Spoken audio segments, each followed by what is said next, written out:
The devil shivers when a nice guy loses his temper. Really? Freddy Fazbear? Really? Alright, I don't know. Let me know down below. Which do you think is cringier, this or the Joker version of this? Because honestly, I feel like this is a downhill even from that. Hello all of you wonderful individuals, and welcome back to another video for the day. We're going back in the r/niceguys, and if you guys would like to be absolutely amazing, show your support and see more videos like this one in the near future, be sure to hit that like button, leave a comment down below to start up them wholesome internet discussions, because that algorithm engagement very much does help out the channel.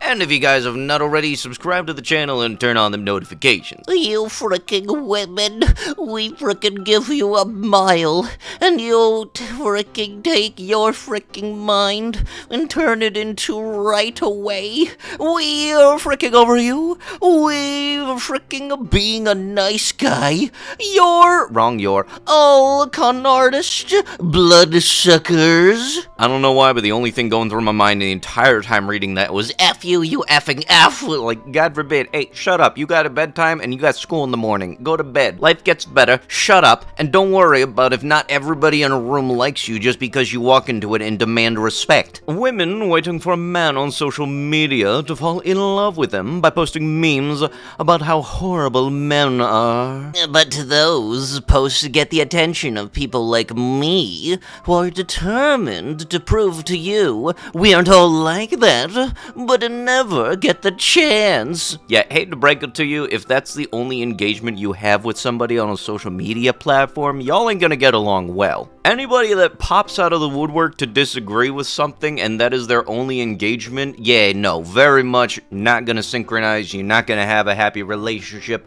but no, you wanna do, I wanted to touch it because I said it was nice, but blank, they don't want a kind and loving man like you. You don't excite them. They want a complete beast, a lying, cheating, heart-ripping jerk.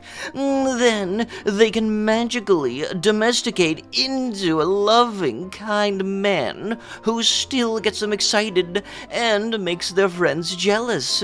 It never, ever, ever works, and they get crushed repeatedly. But the dream is strong, my friend. Usually men who advertise themselves as nice are not in fact nice. Thank you for coming to my TED Talk. Oh, don't do that one. That one's the truth. That'll get them the upsetty spaghetti. I've always said that if you have to brag about something that is very much weird to brag about, it's most likely that you don't actually have that kind of thing. Well, like, it comes when people brag about their wealth and they're wearing super flashy stuff. A lot of the times, they're gonna have, like, absolutely nothing in their bank account because they feel like they need to advertise their wealth more so than actually having it. Same thing that happens if somebody is excessively bragging about their pecker size.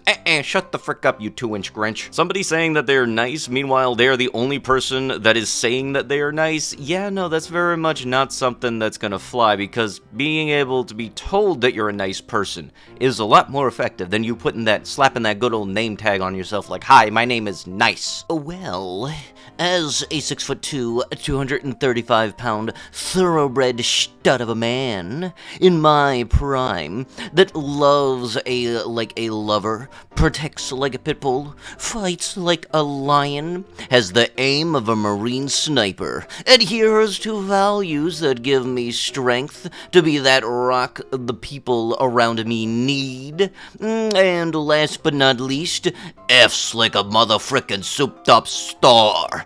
F it. I don't want to come off as trying to be mean. Dude, you're more try-hard than a card lobby. You already take everything I say so unnecessarily negative. Let's just say you can mess up and lose a great thing by taking solace in garnering the affection of two guys with no loyalty to either. Respect a woman's choice in a hypothetical? No, why would we ever do that when we have a much better option? I hope you die getting that done and mauled by a bear. I'm such a nice guy, you'll never know, B. Yeah, apparently there's been a lot of talk about this whole thing of, like, if you were stuck in the woods with another person or a bear, which one would you pick? And dudes are very much not liking when women pick the bear. I don't know, this just feels confusing. I mean, the bear gonna do bear shit. I don't know what the human gonna do. I hope you got the outcome you hoped for.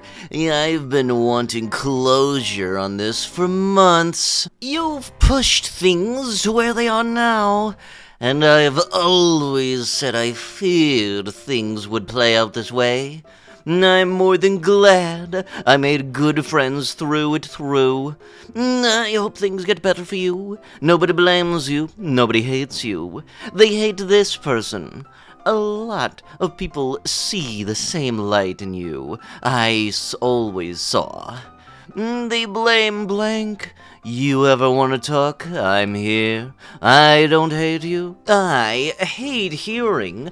You can hear how miserable they are every time they speak now. I know you aren't happy. I always wanted peace. I wanted growth. I had to seek that without you. I still do love you. If you need to reach out, I'm always here. I wish you the best on your journey. Anybody else notice everything we put together for ourselves as men? They tear it down by making it out to be something of either evil intent or for not real men. Passport Bros, how it started and its true meaning.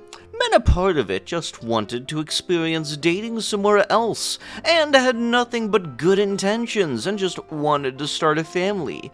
And we were even willing to learn new languages and integrate into new cultures respectfully, etc. Passport Bros. When mainstream media got a hold of it, some bad Western tourists were always doing bad things in other countries, before and after Passport Bros even became a thing. But they grouped them all together in order to associate it with something negative, in order to control the public perception. So they see it as a sinister movement, and since it involves men, no one will question it. A redacted phrase from YouTube. How it started and its true meaning. Men just wanting to find happiness and fulfillment without the need of a partner through hobbies, activities, and etc. Also still redacted, when mainstream media got a hold of it, evil, misogynist video games, what it really means to men, being able to immerse ourselves in a new world, having fun and creating memories with friends and families, feelings of accomplishments when you get better at it, etc. But then video games, when mainstream media got a hold of it, it's for men to rehearse their homicidal fantasies and bring them to reality. It is for losers, basement dwellers, not for real men, etc. I'm starting to realize that anything that involves us finding any sort of path that doesn't involve the benefit and or approval of Western society / media / women, it is automatically bad, even if what you are doing is not harming anyone. And if you don't comply, you are shamed, insulted, and are laughed at, and it is completely socially acceptable as long as your gender is male. We are harshly judged for everything we do and don't do, and honestly, I am tired of this. You gotta be the way that you worded that or something, because it makes me think that when the video games thing, when it got to mainstream, you're talking about like, oh yeah, do you mean like the Grand Theft Auto making your kids violent thing? Okay, then maybe don't buy your kids that video game. Or, you know, what do you mean? Like all video games make people violent? God forbid, I have Tetris. Now, what am I gonna be doing? I guess I'm throwing bricks at people now. I just dumped a really sweet guy, and I'm heartbroken. I, 28F, know I made the right call, but he was a genuinely good man. Kind, funny, handsome, committed, intelligent, hardworking, helpful around the house, and more.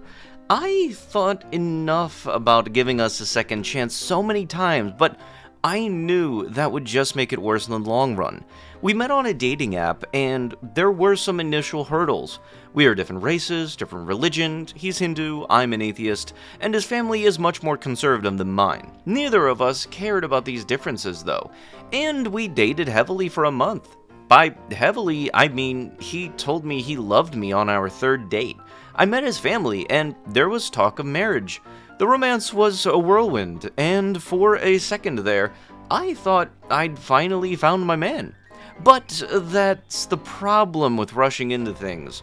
Sometimes you get caught up in the excitement of a happy relationship that you fail to realize you two aren't actually all that happy. We argued almost every time we hung out, usually about men versus women for some ungodly reason. I don't know what he thought he was going to accomplish by constantly telling me how easy the women have it, but what he did accomplish was pissing me off. I actually agreed with him on some points. Funnily enough, like I said, we met on a dating app, and I know from talking to my guy friends that even getting a single match as a man is a Herculean feat. And if you get a match, you'll generally text for a couple of days only to get ghosted. Women have it rough too, of course, well with the dong pics and threats and creeps, but I'd rather wade through a sea of rude men than get nothing but radio silence. If he had left it at that, maybe we could have worked it out. But he was relentless, almost obsessively so. On our first date, he told me women only pursue the top 10% of men, to which I said, then why am I on the date with you right now? Neither of us is top 10%. We're regular people looking for a regular relationship. He'd also bring up that the fact that women only date men who are over 6 feet tall. Yeah, I'm taller than him by several inches.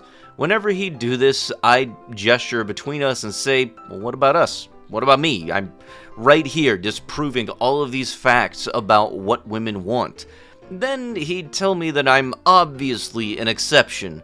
Ladies, I'm not like other girls, apparently. I swear, sometimes it sounds like he wanted dating to be hopeless.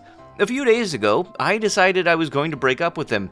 He left for a week-long work training today, and my original plan was to break up with him when he got back.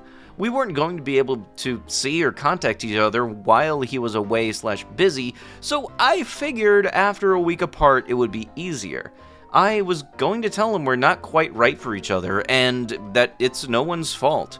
It's better we figured it out before we wasted months or years of a relationship that was close but just shy of perfect. Or worse, got married only to realize that it's not working. Well, that all went to S when we were at dinner last night, and he again brought up how life is so much harder for men than women.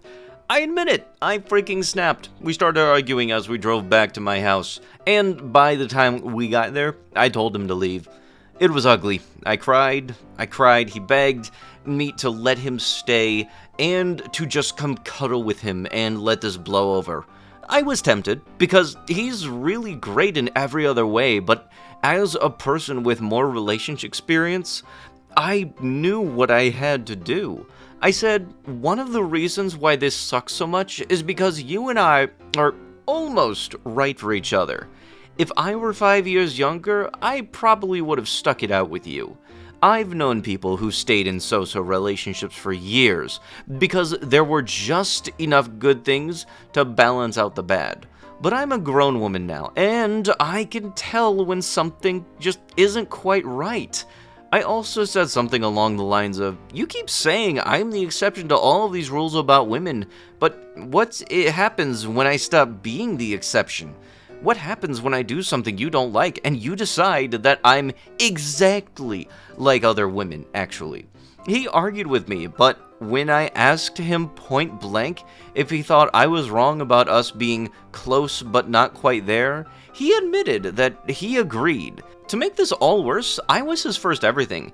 His first kiss, his first hand-holding partner, his first real girlfriend, the first girl to meet his family and spend the night, which was a huge deal. All of that, and now I've broken his heart. He sent me a really sweet goodbye text saying he's glad I was his first in so many ways and that he wishes me well. And I feel like a monster. I can't help wondering if I did the right thing. You did the right thing for yourself, that's very much so. And sometimes, yeah, things aren't going to work out perfectly for both parties, but at the end of the day, you're gonna have yourself. But with that, that is going to have to be it with the video. If you guys would love to be absolutely amazing, show your support and see more videos like this one in the near future, be sure to hit that like button, leave a comment down below to start up them wholesome internet discussions. And if you guys have not already, subscribe to the channel and turn on them notifications. And I'll be sure to see you guys in the next one. Thank you so much for watching, and bye-bye!